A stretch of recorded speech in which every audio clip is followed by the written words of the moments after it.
So let's begin. Our first keynote speaker is Dr. Richard Twine, whose presentation is titled Exploring Sites of Care as Sites of Vegan Subjectification. Dr. Twine is Reader, Associate Professor in Sociology, and co-director of the Center for Human-Animal Studies at Edge Hill University in the United Kingdom. His most recent book is The Climate Crisis and Other Animals. To begin today, I turn it over to you, Dr. Twine. Thank you so much, Jonathan. And I will just check that everybody can hear me okay. Yes, we can. Wonderful. Thank you. Thank you very much for the invitation, Jonathan, and also to the wider Institute. Just to echo what Jonathan was saying in terms of the support that the Institute has given to vegan studies is a really welcome presence in academia today. And it's really an honor to begin this conference. So I'm really just wanted to begin with a message of gratitude. So my paper explores, I think, what is really a simple question, and it's really, where do vegans come from? And in thinking about the concepts, conflicts, and connections strapline of the conference, I'm trying to speak more, I guess, to the connections side. I'm trying to think about how other sites of care in our societies might be seen as potential sites of vegan subjectification, and how we might see evidence of that already. And obviously, I'm going to be speaking to UK society, but hopefully it has certainly some international relevance. So, of course, there is no single pathway to veganism. However, rather than focusing on individual motivations or moments of conversion, I want to think sociologically about the institutions and relationships through which vegan subjectivities emerge. And this aligns with my previous work on using practice theory to understand vegan transition, going back, I guess, nearly 10 years, which continues to be focused on how the interplay of elements of the social practice work to enroll new people. What is it about practice that attracts people into it? And in particular, I'm interested today in sites of care, as I've said. And care is often imagined as having a bounded object. Parents care for children, veterinarians care for animals, doctors and nurses care for patients. Modern societies tend to organize these forms of care separately. Yet human and non-human well-being are deeply interconnected, as we know. What interests me are moments when care exceeds its conventional boundaries and becomes extended beyond the human. I want to suggest that some important forms of vegan subjectification emerge precisely through this process, and these caring spaces might be important sites of overlap, kinship, and critical reflection in terms of thinking about the social movement strategies of the animal rights movement and the vegan movement. And Jonathan, if you might progress to slide number 1. So today I discuss 3 sites of care: family and childhood, veterinary practice, and the healthcare professions. And across all 3, I want to argue that we encounter similar tensions. These institutions are organized around care, compassion, and well-being, yet they remain embedded within wider social systems that normalize the exploitation and hyper-commodification of animals. So family is a site of normalized animal consumption and is a key agent of socialization into taken for granted anthropocentrism. See, for example, Cole and Stewart's 2014 book on childhood in relation to human-animal relations. Veterinary practice is thoroughly entangled within animal production and animal killing. The healthcare professions are enmeshed within drug testing on animals and drug delivery. I suggest that vegan subjectivities often emerge through encounters with these contradictions. Okay, so people inhabiting these spaces react to these ambivalencies and contradictions that they find within these sites. Jonathan, if you'd like to move to slide 2, which is just the slide that I'm going to rest on for the entire remainder of my talk. I didn't want to overload the slides. So the first of these 3 sites I want to talk about is family and childhood. First site of care is the family. Contemporary childhood is strongly associated with care, protection, and moral development. We teach children kindness, empathy, and compassion, or we try to, ideally. We encourage them to care about animals, and many children's media, books, games, toys, and films actively cultivate emotional attachment to animals. And it's been heartening to see within critical animal studies an increasing attention to adult-child relations and their overlap with human-animal relation. Yet children are simultaneously socialized into practices that depend upon animal exploitation. This creates a familiar but rarely examined contradiction. Children are encouraged to love animals whilst also learning to consume them. They are encouraged to care for animals whilst remaining disconnected from the processes through which many animals become food. Parents occupy a particularly significant position within this contradiction. Many parents experience care as an expansive moral responsibility. Caring for a child often involves thinking about the kind of world that child will inherit and the values that are being transmitted across generations. For some, these concerns extend beyond human relationships and become connected to questions of animal ethics, environmental sustainability, and food systems.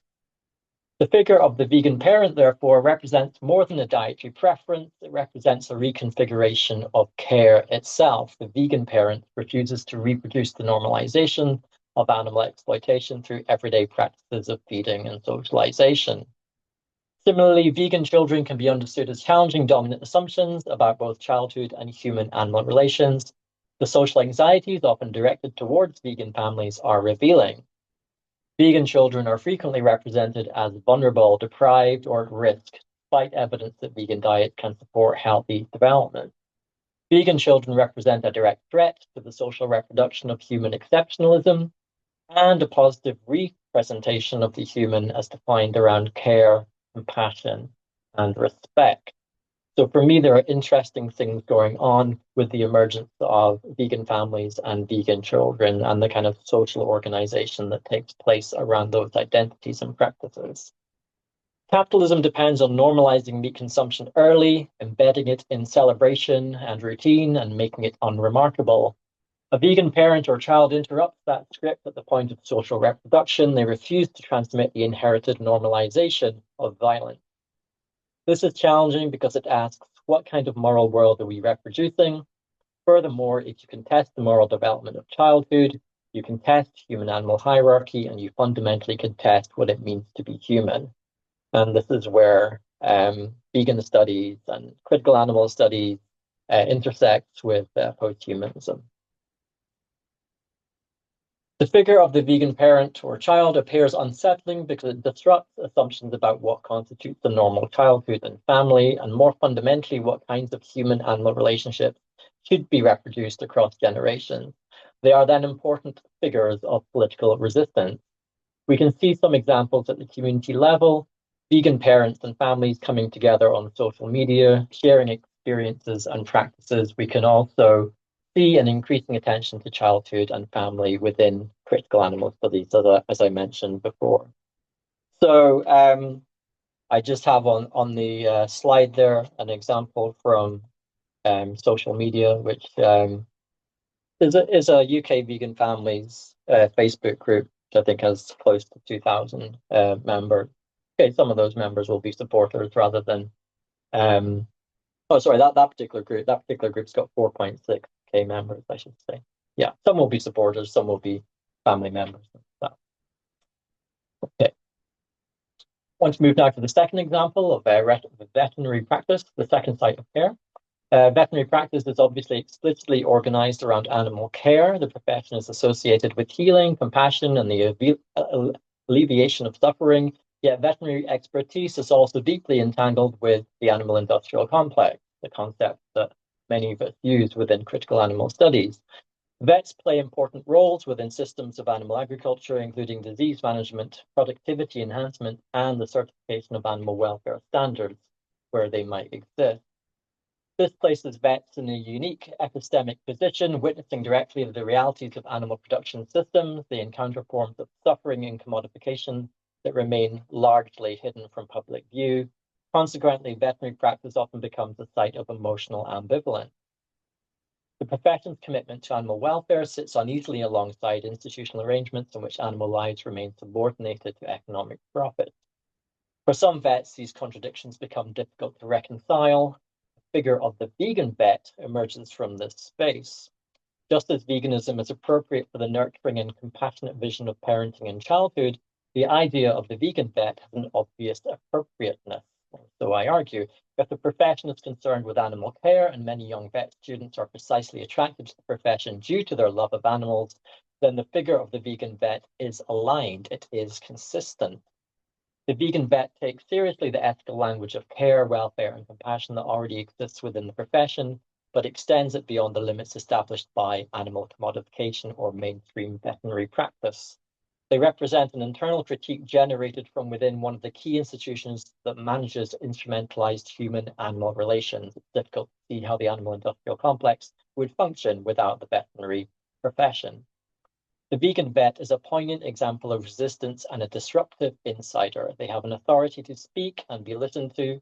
The vegan vet is also an example of how hyper-commodification produces its own dissenting subject position. So there are a good number of vegan vets. Former PhD student of mine, Dr. Donnell Gaden, and you can see there at the bottom of that slide, one of the publications that emerged from her PhD. She's currently converting her PhD into a book, so watch this space.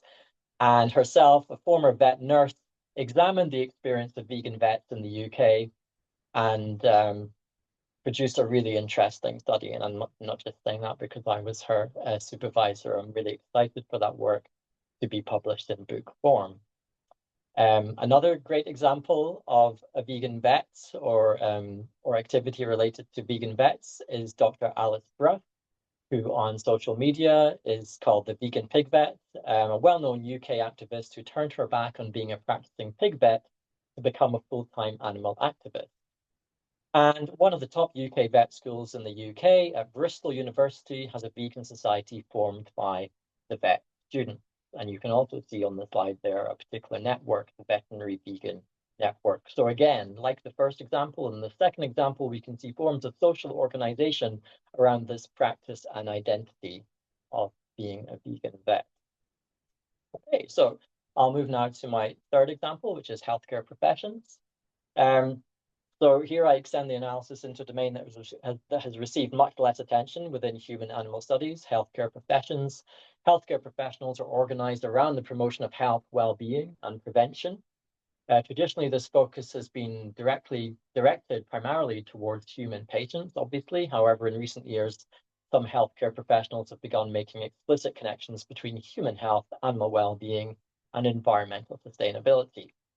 This has been helped by trends in, for example, lifestyle medicine and One Health thinking, although imperfect and often anthropocentric, at least underlying connections between human and non-human animal health. Some healthcare professionals are even organizing together. And as you can see on the slide, one example is Plant-Based Health Professionals UK. And VegMed was one of their annual conferences, which tend to take place every October in London. And so, yeah, Plant-Based Health Professionals on their Facebook group, they've got 13,000 followers. And again, I don't want to pretend that these are all plant-based health professionals. Some will be supporters, but at least it is evidence of social organization, again, around a new identity and practice. So the organization brings together doctors, nurses, dietitians, and other healthcare practitioners who advocate plant-based diets on grounds of public health, environmental sustainability, and animal ethics.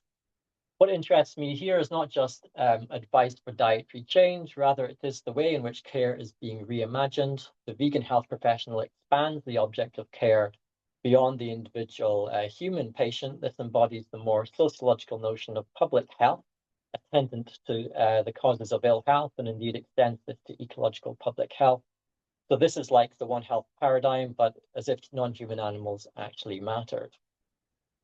Questions of chronic disease, food systems, climate change, ecological degradation, and animal suffering become interconnected rather than separate concerns.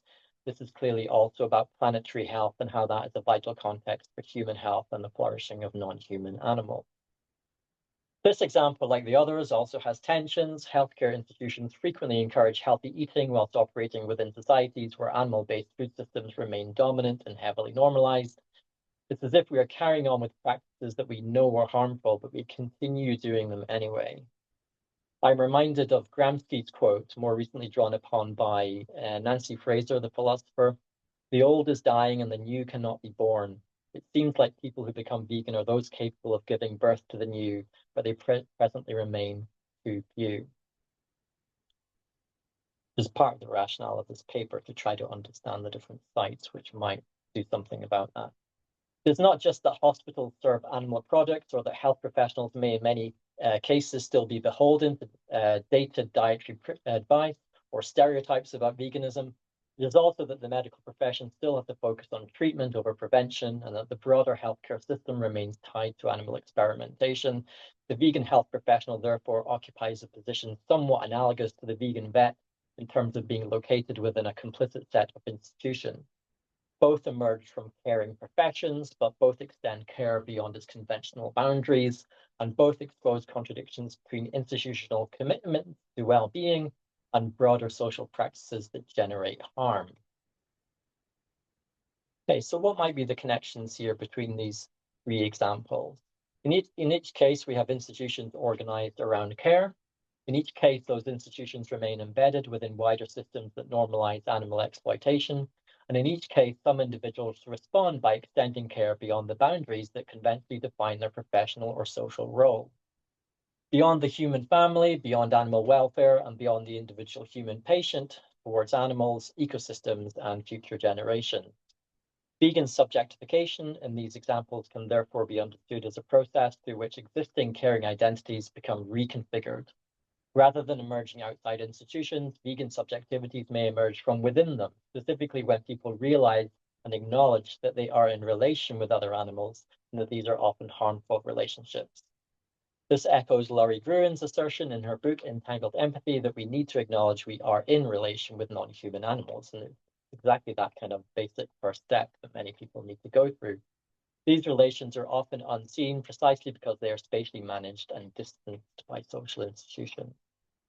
These sites of care should be sites of interest for the animal movement. Of course, unfortunately, it's not a simple case of targeting such sites and expecting wholesale epiphany and transformation. Most parents, vets, and health professionals currently do not become vegan. However, the fact that some do, and to the extent of socially organizing around a vegan identity, is significant. The point at which meanings of care and compassion extend across practices does provide a potentially fruitful space for making connections between vegan and non-vegan communities. These vegan communities constitute diverse and real practices of care towards the pursuit of justice for non-human animals, often now expressed as multi-species justice, which is itself a concept that's fairly new, but undergoing lots of interesting formations and contestation. So I guess this speaks to the concept part of the conference as well. Another important point, which might be a check on optimism, is to note how these sites of care have been increasingly subject to marketization or commercialization. We can note the commercialization of childhood, the privatization of healthcare, and veterinary practice is increasingly reduced to corporate commercial gain. If we were to introduce a fourth example of teaching and the education system as a further site of care, then we'd also have to note the marketization that's taken place there as well. These processes undoubtedly blunt and constrain the ability of these professions to facilitate care practices, and probably also curtail their potential to act as incubators for care practices directed at non-human animals. Indeed, they might even provide a part explanation for why more practitioners in these sites are not enrolled into vegan practice. We also cannot discuss care in these sites without noting the prevalent gendering of care that connects these spaces. Social change requires also the enrollment of men into post-anthropocentric caring practices. Animal liberation requires gender liberation. I have started some work on boys, men, and care under the rubric of eco-masculinities research, which is hopefully a further allied field that many of you will be aware of. If not, please do check out the research on eco-masculinity. And I certainly urge others to write and research in that area too. It is also a feminist and ecofeminist critique that has animated decades of debates between approaches centered on care versus those centered on justice in ethical theorizing, and especially within animal and environmental ethics. Theorists have offered important critiques of principlist ethics based, for example, on the high level of abstraction and exclusion of context and effect. Like many other theorists, I favor a synthesis of care and justice and have advocated for the role of sociological research in providing empirical contextual knowledge for understanding the everyday lived experience and context for ethical meaning and practice. This is inclusive of understanding multi-species relationships empirically and asking what multi-species justice looks like as a social arrangement and practice, rather than only a politically and rhetorically powerful moral principle. Attending to the sorts of sites of care discussed here today goes some way to exploring that, and I have noted a couple of PhD projects I've supervised which have attended the familial and veterinary context. Yeah, I should add that I also, another PhD student of mine recently finished her PhD on the dynamics of vegan transition within the familial context. So I should conclude to stay within time. So in conclusion, I've argued that family life, veterinary practice, and healthcare professions can be understood potentially as sites of vegan subjectification. These sites are significant because they reveal important connections between forms of care that modern societies often treat as separate. They also demonstrate that veganism is not simply a consumer choice or a dietary preference. Rather, veganism can emerge through the extension and transformation of caring relationships. For human animal studies and critical animal studies, this suggests that attention to care may help us understand not only relations between humans and animals, but also the social processes and arrangements through which alternative ethical subjectivities are formed. The figures of the vegan parent, the vegan vet, and vegan health professional are therefore not simply examples of individual moral choice. They represent attempts to create more coherent relationships between care, compassion, and everyday practice. They emerge collectively as a consequence of the contemporary contradictory conditions of social and occupational institutions. In doing so, they point towards alternative ways of imagining connections between human and non-human worlds. They might suggest that we should make more explicit that care is a fundamental value of veganism within our communication and strategy. Perhaps more people will see themselves in veganism if we do so. Thank you very much for listening.